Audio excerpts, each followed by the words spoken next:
শেষ জামানায় সফল হওয়ার কয়েকটা পথ বলে দিচ্ছি। 1 নাম্বার, আপনাকে জ্ঞান অর্জন করতে হবে। কোরআন হাদিসের সাথে সমসাময়িক যত জ্ঞান আছে সব অর্জন করতে হবে, এটা 1 নাম্বার।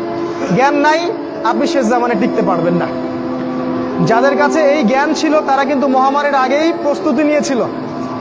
আমি অনেক ওস্তাদকে চিনি, বাংলাদেশের আলেম, তারা এই 2020 সালের আগে হজ করে ফেলছে। তারা আগেই বুঝতে পারছে 20 সালে কিছু একটা হবে, 20 সালে পৃথিবীতে কিছু একটা হবে, তারা আগেই বুঝতে পারছে। কারণ শেষ জামানার পড়াশোনা করেছেন তারা, কার পর কি হতে যাচ্ছে এটা তারা বুঝতে পারছেন, অনুমান করতে পারছেন। তাই জ্ঞান ছাড়া আপনি শেষ জামানায় টিকতে পারবেন না ভাই। জ্ঞান অর্জন করুন, 1 নাম্বার। 2 নাম্বার, জ্ঞান অনুযায়ী আমল করেন।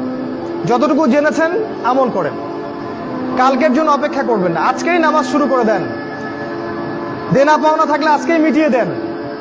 আজকেই পরিবারের সবাইকে ডেকে ওয়াজ করেন, নসিহত করেন যে দেখো সামনের দিনগুলো ভয়ঙ্কর, আমাদের জীবনকে গোছাতে হবে, যা করেছি তওবা করে আল্লাহর কাছে ফিরে আসেন।